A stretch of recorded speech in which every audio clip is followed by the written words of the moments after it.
My fiancée cheated, then told me I still had to pay for her girls' trip because saying no was controlling. When I cut off the money and walked away instead, she fell apart in front of the same friends she bragged to about her freedom. All right, Reddit, buckle up because this one's a doozy. My fiancée cheated on me, told me I was controlling for not wanting to fund her vacation anymore, and then had a complete meltdown in front of the same friends she'd been bragging to about her newfound freedom. Here's how that played out. I'm Garrett, 31 years old, and I work as a welder for a commercial fabrication company in northern Arizona. Been doing it for about 9 years now, and I'm good at it. Real good. The kind of good where companies call my boss specifically asking if I'm available for their projects. Certified in TIG, MIG, stick welding, you name it. I pull in solid money, own my own truck outright, and bought a 3-bedroom house 2 years ago that I've been slowly renovating on weekends. Not glamorous work, but it pays the bills and then some. Plus, there's something satisfying about building things with your hands, watching raw metal transform into something functional and permanent. My dad was a welder before me, taught me everything I know before he passed 5 years ago from a heart attack that came out of nowhere. Every time I strike an arc, I feel connected to him somehow. He used to say a man's worth is measured by what he builds, not what he buys. My house is this 1970s ranch that needed serious work when I bought it. Previous owners had let it go to seed for about 15 years, but I saw the potential underneath the neglect. Spent my first 6 months ripping out carpet that was older than me, refinishing the original hardwood floors that had been hidden underneath, updating the electrical that was still running on the original 100 amp service. The kitchen was a disaster zone of orange laminate counters and avocado appliances that probably hadn't been updated since Nixon was in office. But I gutted it down to the studs and rebuilt it myself. New cabinets I ordered from a wholesaler and installed myself. Granite countertops that I got at cost through a buddy who works in stone fabrication. Stainless steel appliances that I bought during a holiday sale and had delivered one piece at a time. My buddy Jake helped with the plumbing, because I'm not an idiot who thinks YouTube videos make him a licensed plumber. Some things you leave to the professionals. Jake's been my best friend since high school, works as a licensed electrician now, owns his own house about 15 minutes from mine, and has this golden retriever named Duke who thinks he's a lapdog despite weighing about 80 pounds. Jake's the kind of guy who'll drop everything to help you move a couch or bail you out of a bad situation. We've had each other's back since we were 16 years old working summer jobs at the same landscaping company. That's where I met Brittany, not at the landscaping company, but at my house. She was a real estate agent showing the property next door to some young couple looking to buy their first home, and I was outside replacing my mailbox post that had rotted through at the base. She wandered over to say hello, probably curious about the sweaty guy with the post hole digger and concrete mix. We got to talking about the neighborhood, the housing market, whether I was selling anytime soon. I told her I'd just bought the place and planned to stay forever. She laughed and said that was rare in her business. Most people treated houses like investments to flip rather than homes to live in. She seemed genuinely interested in the renovation work I'd been doing. We exchanged numbers that afternoon. Within a month, we were officially dating. Brittany was gorgeous in that effortlessly put-together way that some women just seem to master. Always had her nails done in some neutral shade that cost way more than nail polish should. Hairstyled even when she was just running errands. Dressed like she was about to walk into a business meeting even on casual Saturday afternoons when we were just grabbing lunch. She sold houses for one of those big franchise agencies with the distinctive signs and was pretty successful at it too. Made decent money, drove a nice car, had a condo downtown with a view of the mountains. What drew me to her initially was how different we were. She was all polish and presentation while I showed up to dates with grease still under my fingernails half the time. She thought it was charming, called me her rugged guy and her blue-collar king, said she was tired of dating soft men who couldn't change a tire or hang a shelf without calling a handyman. Guys who didn't know the difference between a Phillips head and a flathead screwdriver. For a while, that seemed true. She'd come over to my place while I worked on projects, sitting on the tailgate of my truck while I cut lumber or welded brackets for the pergola I was building in the backyard. She'd ask questions about what I was doing, seemed genuinely interested in the process. She'd bring me sandwiches and sit with me in the garage while I worked on the old motorcycle I was restoring, a 1978 Honda CB750 that I'd found on Craigslist for practically nothing. We dated for 2 years before I proposed. Did the whole thing right, too. Took her to Sedona, hiked to Cathedral Rock at sunset because she'd mentioned once how much she loved that view. Got down on one knee with a ring I'd saved 6 months to afford. It was a princess-cut diamond, just over a carat, set in white gold because she'd mentioned once she preferred silver tones to yellow gold. I'd been paying attention. She cried, said yes, kissed me about 15 times while saying, "Oh my God," over and over. Then she posted it all over social media within 30 seconds of the ring going on her finger. Instagram, Facebook, Snapchat, hashtags like Icides and Fiancée and engaged with about 50 emojis. Looking back, that should have been my first red flag. The ring wasn't even fully on before she was angling for the perfect photo, adjusting her hand, asking me to hold my position so she could get the sunset in the background. The engagement was real. The performance of the engagement was what mattered more. Her parents were decent enough, I guess. Her dad, Richard, was some kind of financial consultant who worked from home and seemed perpetually distracted by whatever was happening on his laptop. Her mom, Linda, was a former pageant queen turned homemaker who had opinions about everything and shared them freely, whether you asked or not. The decor in your house, the brand of car you drove, whether you should be wearing that shirt with those pants. Nothing was too small for Linda's unsolicited commentary. They weren't thrilled about their daughter marrying a welder, but they kept their disapproval to polite skepticism rather than outright hostility. Small comments here and there. Questions that weren't really questions. Linda once asked me at a family dinner if I'd ever considered transitioning to management at my company. Like welding was just a stepping stone to a real career, rather than a skilled trade that paid better than most office jobs. I told her welders with my certifications make more than most managers, and she just smiled that tight smile people do when they've decided you're beneath them, but are too polite to say it out loud. Richard asked me once what my 5-year plan was. I told him my plan was to keep doing good work, keep improving my house, and build a life with his daughter. He nodded, like I'd just told him I planned to collect bottle caps for a living and hope for the best. The engagement period started strong enough. We set a date for the following October, started planning the wedding, opened a joint account specifically for wedding expenses. I put in $12,000 from my savings, money I'd been setting aside for years. Brittany contributed $8,000. We had a budget, a timeline, a venue booked, and a shared Google Doc tracking every vendor and deposit. Then came the friends. Brittany had this group of girlfriends from her sorority days at the state university.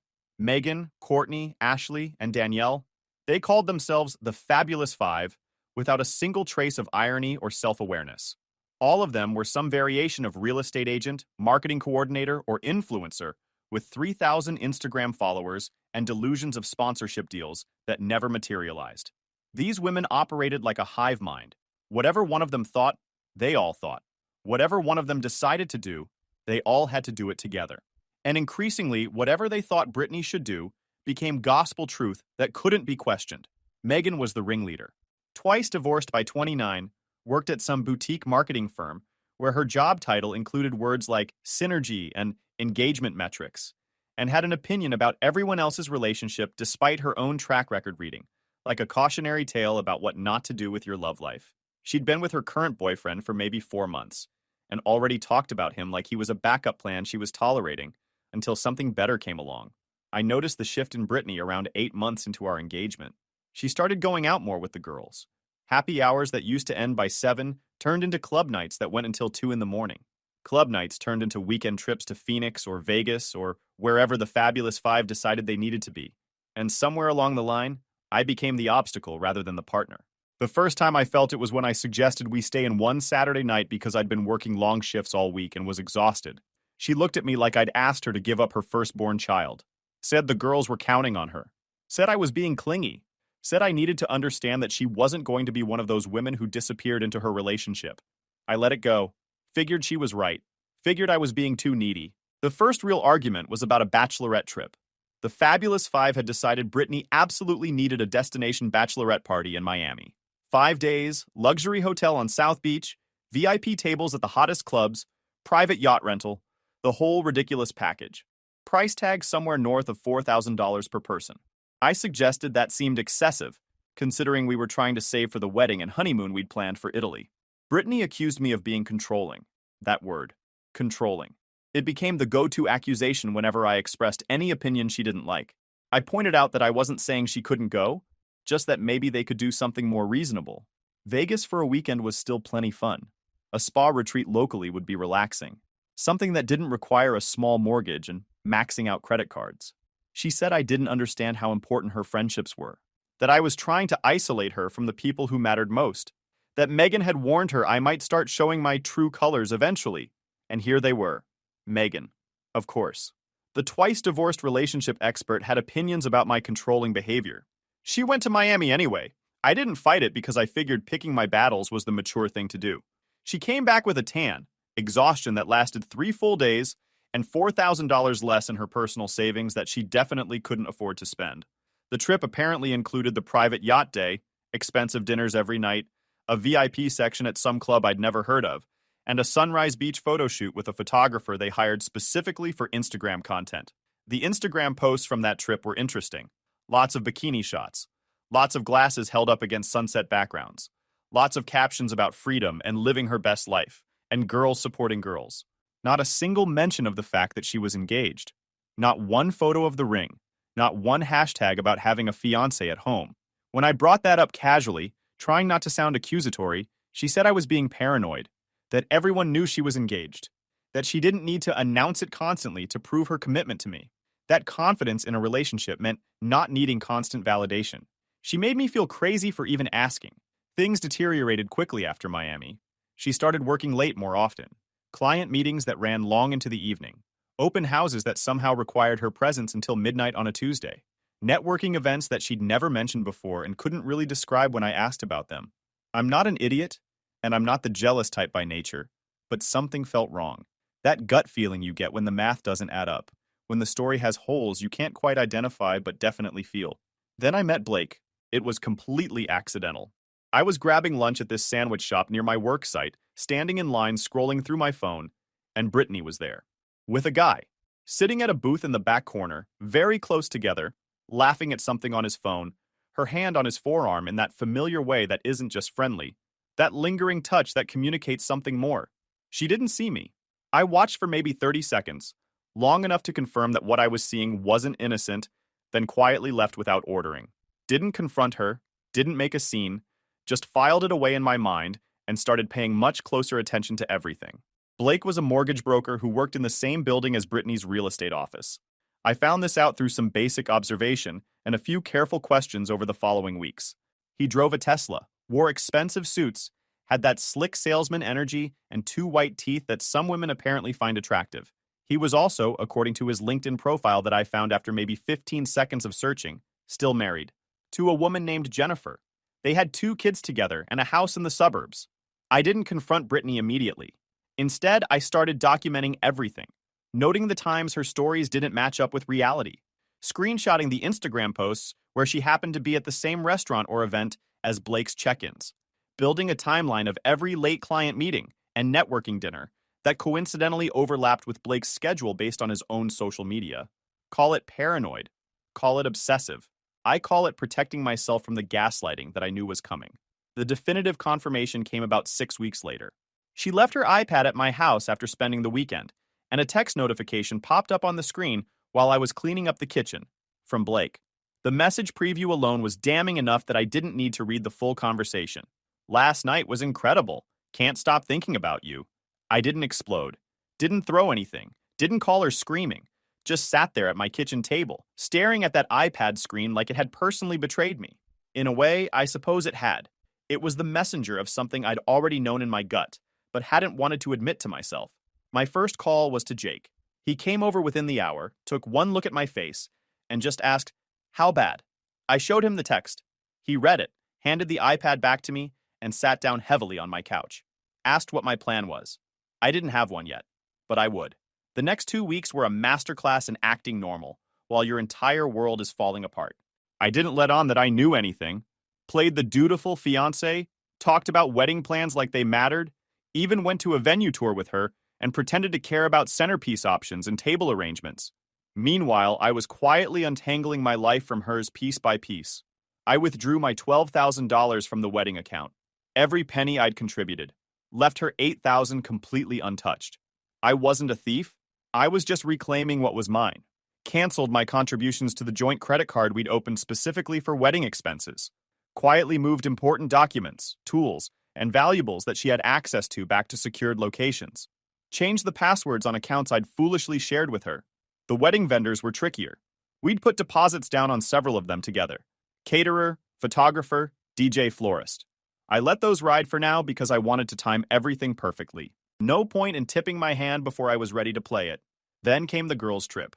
3 weeks before our scheduled wedding date, Brittany announced that the Fabulous Five were planning a pre-wedding getaway. Cabo San Lucas. 6 days at an all-inclusive resort on the beach.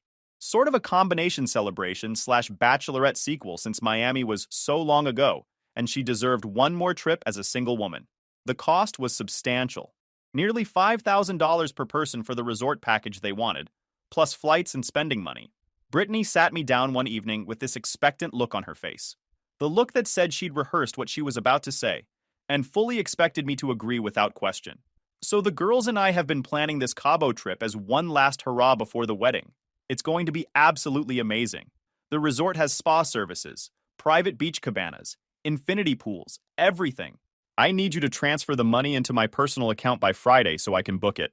I just looked at her. You need me to transfer money? Well, yeah. It's like $5,000 for my share, not counting spending money, and I don't have it liquid right now. I'm still paying off Miami, honestly. I figured you could cover it from the savings, and I'll pay you back after the wedding when things settle down, and I'm selling more houses. Pay me back with what? You spent your savings on Miami. You've been spending money on stuff I don't even see. What happened to the budget we agreed on? Her expression flickered, a micro-expression of annoyance before she smoothed it over with practiced patience, like she was explaining something simple to someone too stupid to understand. This is important to me, Garrett. It's my last trip as a single woman. My friends have been planning this for months, and they're counting on me. I can't be the one who ruins it for everyone. Your last trip as a single woman? You're not single, Brittany. You're engaged. You're supposed to be getting married in 3 weeks. You know what I mean. Before I'm tied down. Before everything changes. Tied down. Changes. Nice. I leaned back in my chair, keeping my face carefully neutral. I'm not funding a $5,000 vacation 3 weeks before our wedding. We have actual wedding expenses to worry about. The caterer's final payment is due. The photographer needs the balance.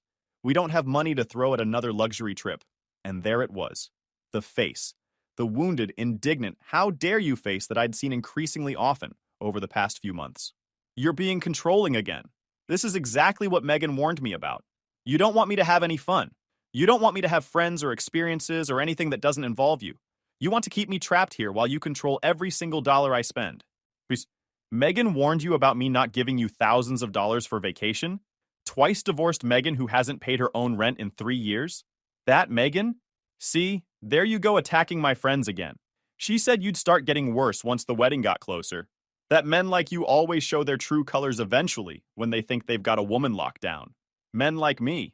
Men who think they can control their partners through money and manipulation. Men who seem nice at first, but turn into controlling monsters once they feel secure.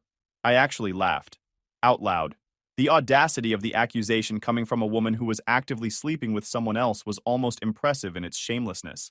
Brittany, I'm not controlling you. I'm declining to fund a luxury vacation that we genuinely cannot afford 3 weeks before our wedding. That's not control. That's basic financial sense. That's being a responsible adult. She stood up, grabbed her designer purse from the counter. Fine. I'll figure it out myself. I always do. But you should know that my friends are right about you. You're not the man I thought you were. Funny, I said, keeping my voice completely level. I was just thinking the same exact thing about you. She left, slammed the door hard enough to rattle the windows in their frames. I sat there in the quiet of my living room for a long time after, processing what had just happened. She'd called me controlling for not handing over $5,000 for a vacation with her friends. The same friends who'd been encouraging her to live her best life while she was sleeping with a married mortgage broker behind my back. The same friends she posted about constantly while never mentioning that she was engaged. She didn't come back that night, or the next. Got a few texts about how she was staying with Megan while I thought about my behavior and attitude. I didn't respond to any of them. Instead, I made some calls. Canceled our venue reservation, eating the deposit because I genuinely didn't care about the money anymore. Canceled the caterer.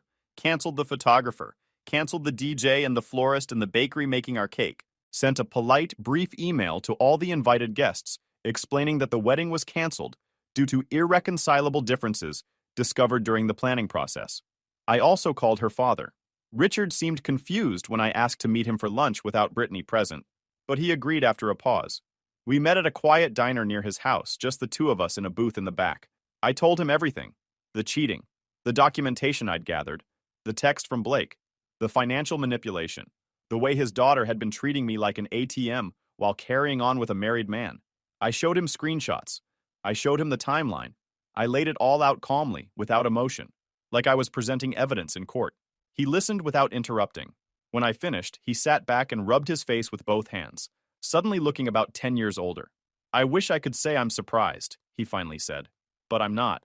Linda and I have been worried about Brittany's friend group for a while now. Those girls have been a bad influence since their sorority days, always encouraging her worst impulses, always pushing her toward things that weren't good for her. Did you know about Blake specifically? He shook his head. No, but I knew something was off. She's been different lately, more secretive, more entitled than usual, more dismissive of anything that didn't serve what she wanted in the moment. He looked at me with something like respect. You're handling this better than most men would. Most guys would be throwing punches or making threats by now. I'm not interested in drama, Richard. I just want out clean. I want my money back, my dignity intact, and to never see her again. He nodded slowly. For what it's worth, I'm sorry. You deserved better than what my daughter gave you. You're a good man who was going to be a good husband, and she threw that away for nothing. Coming from her father, that meant something. Not everything, but something. The fallout started about 4 days after I canceled everything. Brittany called me 17 times in a single afternoon. I let every single call go to voicemail. The messages escalated from confused to angry, to threatening to pathetic over the course of a few hours. What do you mean the wedding is canceled? You can't just cancel our wedding without discussing it with me. Garrett, pick up the phone. This isn't funny. People are calling me asking what happened and I don't know what to tell them. If you don't call me back in 1 hour, we're done. I mean it. I'm done trying. Please, just talk to me. Whatever I did, whatever you think I did, we can work it out. We can figure this out together. She showed up at my house that evening. I was in the garage working on my motorcycle when her car pulled into the driveway too fast. She stormed in like she still owned the place, like she had any right to be there. What is wrong with you? You canceled our entire wedding? Without even talking to me about it first? Do you have any idea what you've done? I set down my wrench and wiped my hands on a shop rag, kept my voice level and calm. I know about Blake, Brittany. Her face went through about 6 different expressions in 2 seconds. Confusion, denial, fear, calculation, more denial. Then finally, the last refuge of someone caught dead to rights, playing dumb. Who? I almost laughed again. The mortgage broker. The one you've been sleeping with for the past few months. The married mortgage broker, by the way. His wife's name is Jennifer. They have 2 kids together, a boy and a girl. Nice family photos on his Facebook. The color drained from her face completely. How did you... Does it matter how I know? You cheated on me. Multiple times over multiple months. While planning our wedding. While asking me to fund your vacations. While calling me controlling for having basic boundaries about money. It's not what you think it is. Spare me. I saw the text. Last night was incredible. That's not a friendship text, Brittany. That's not a colleague text. That's not a text that has any innocent explanation. She started crying. The manipulative kind of crying that's more performance than genuine emotion. The kind designed to make me feel guilty for catching her. I made a mistake. One mistake. You can't throw away everything we built together over one mistake. One mistake that happened repeatedly over several months, while you were engaged to me, while I was working overtime and double shifts to pay for our future together. I shook my head. That's not a mistake. That's a pattern. That's a series of choices you made knowing exactly what you were doing and not caring how it would hurt me. I was confused. You were so focused on work all the time, and Blake paid attention to me. He made me feel special and wanted... So it's my fault you cheated? Because I worked too much? The same work that paid for the ring on your finger? That funded our wedding account? That would have paid for your precious Cabo trip if I'd been stupid enough to agree? She had nothing to say to that. Just stood there crying, looking around my garage like she was seeing it for the first time. Like she was finally realizing what she'd thrown away. We're done, Brittany. The wedding's canceled. The accounts are separated. I want my house key back, and I want you to collect whatever stuff you left here by the end of the week. After that, I don't want to hear from you again. You can't do this to me. I'll tell everyone what you did. How you abandoned me right before our wedding. How you're a controlling monster who tried to isolate me from my friends. I shrugged. Go ahead. Tell them whatever you want. I'll tell them why I actually left. That stopped her cold. The threat of public exposure for her cheating was apparently more terrifying than losing me ever was. She left without another word, dropped my house key on the workbench like it burned her hand, and peeled out of my driveway fast enough to leave tire marks on the concrete. The next few weeks were interesting. Word spread fast in our social circles about the canceled wedding. Most people were tactful enough not to ask directly what happened, but I could tell from the whispered conversations and sideways glances at the gym and the grocery store that rumors were flying everywhere. Brittany apparently told her version of events first. According to Jake, who heard it from his girlfriend who heard it from someone at her CrossFit class, I was a controlling monster who had canceled the wedding because I couldn't handle Brittany having independence and friends. I had been financially abusive, emotionally manipulative, and ultimately abandoned her 3 weeks before their big day because I wanted to punish her for not being submissive enough. I didn't bother correcting the narrative publicly. Didn't need to. The truth has a way of coming out on its own when you're patient enough to let it. It came out at Megan's birthday party, of all places. I wasn't there, obviously, but Jake's girlfriend was there with some mutual friends. She gave me the full play-by-play afterwards, over dinner at Jake's place, clearly enjoying every detail. The Fabulous Five had gathered at some rooftop bar downtown for Megan's 30th birthday celebration. Expensive venue, VIP section, Instagram-ready decorations everywhere. Brittany was there, playing the role of the wronged woman, accepting sympathy and validation from her friends like she was collecting communion wafers at church. At some point in the evening, she got way too comfortable with the attention she was getting.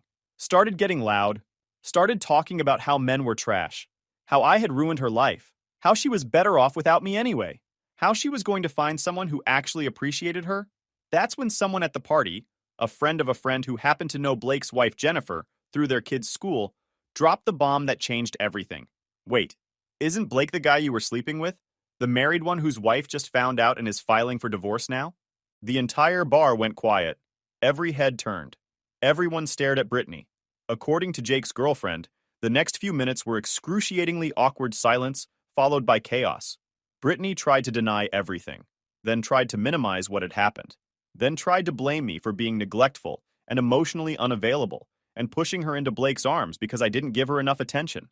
None of it played well with the crowd that had gathered to watch. Megan tried to run interference, tried to change the subject, tried to pull Brittany away from the growing audience.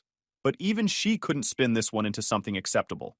Brittany had been caught in a massive lie in front of everyone she cared about impressing. The wronged victim narrative collapsed in real time like a house of cards in a windstorm. And then it got worse. Ashley, one of the Fabulous Five who'd always seemed slightly more sensible than the others, had apparently been suspicious for a while. She'd seen texts on Brittany's phone months ago at a brunch, but hadn't said anything because she didn't want drama. But now, with everything already out in the open, she decided it was time to share what she knew. The affair had been going on for nearly 4 months. Not the few weeks Brittany had implied. Blake had been buying her expensive gifts, taking her to fancy hotels downtown, promising he would leave his wife as soon as the timing was right and as soon as the kids were a little older. Classic cheater playbook, word for word. Brittany had been playing both sides the entire time. Engaged to me, sleeping with Blake, lying to everyone about everything, planning a wedding while planning her escape route, taking my money while spending time in another man's bed. The birthday party pretty much ended after that revelation. Brittany left in tears. Alone, her Uber arriving to pick her up while everyone watched in silence. The Fabulous Five scattered to their own corners, the hive mind fractured for the first time anyone could remember, and the carefully constructed narrative of Garrett the controlling monster crumbled into dust that blew away in the night wind. 2 weeks after the party, Brittany tried to salvage things with Blake. According to multiple sources who witnessed it, she showed up at his office building around lunchtime, when the lobby would be packed with people heading out to grab food. She marched right up to the reception desk and demanded they call Blake down immediately, because she needed to speak with him about their future together. When Blake came down, probably expecting a client or something work-related, his face apparently went white as a sheet.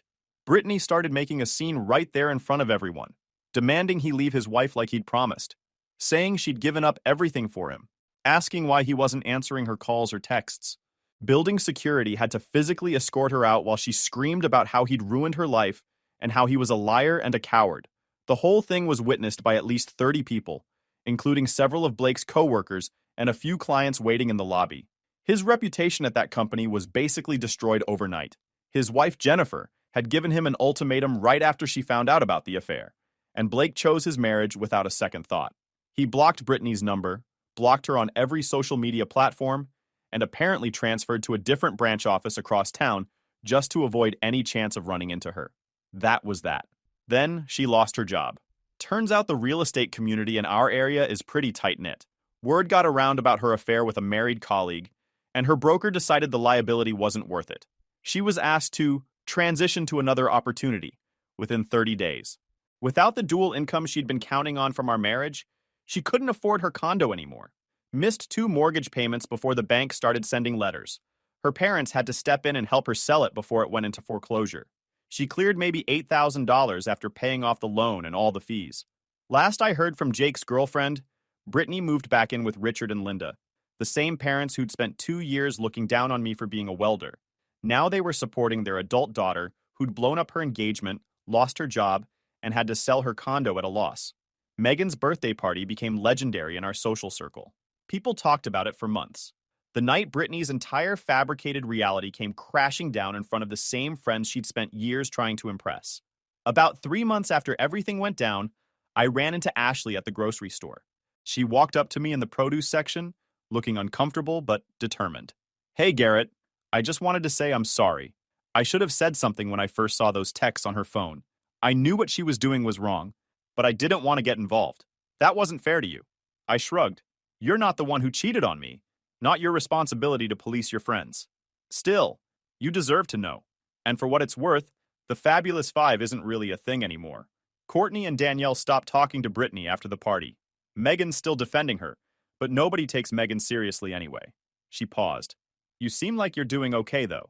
"I am," I said, and I meant it. 6 months after the canceled wedding, Jake threw a barbecue at his place. Just close friends, some guys from work, his girlfriend, and a few people I didn't know. Grill going in the backyard, Duke the golden retriever stealing food off plates, music playing from a speaker on the porch. Jake's girlfriend brought her cousin Rachel. She was a nurse at the hospital downtown, had just moved to the area from Colorado. We got to talking about the house renovation, about welding, about her work in the ER. She asked questions and actually listened to the answers. Didn't check her phone once during the entire conversation. We exchanged numbers before I left. First date was the following weekend. Took her to that sandwich shop near my work site, the same one where I'd seen Brittany with Blake. Felt like closing a loop somehow. Rachel didn't post pictures of our date on social media. Didn't ask me to transfer money into her account. Didn't call me controlling when I suggested we split the check. Just enjoyed the food, enjoyed the conversation, and made plans to do it again. By the time October rolled around, what would have been my wedding month, I'd finished the deck I'd been planning for the backyard. Cedar, not composite. Looks better. Smells amazing when the sun hits it. Rachel helped me stain it over a weekend. We ordered pizza and sat out there watching the sunset. Duke running around the yard because Jake had dropped him off while he was out of town. My phone buzzed. Text from an unknown number. "Garrett, it's Brittany. I know you probably don't want to hear from me, but I've been doing a lot of thinking. I made a huge mistake, and I know that now. I've changed. I'm in a better place mentally. I was hoping we could talk sometime, maybe get coffee, and..." I deleted it before finishing. Blocked the number. Went back to watching the sunset with Rachel, Duke at our feet, cold drinks in hand. Some doors close for good reason. I wasn't interested in reopening that one. Guys, we are so close to hit 100,000 subscribers on this channel. If you are not subscribed to the channel, please consider subscribing. It really helps hit that 100,000 mark. Thanks for making this dream come true.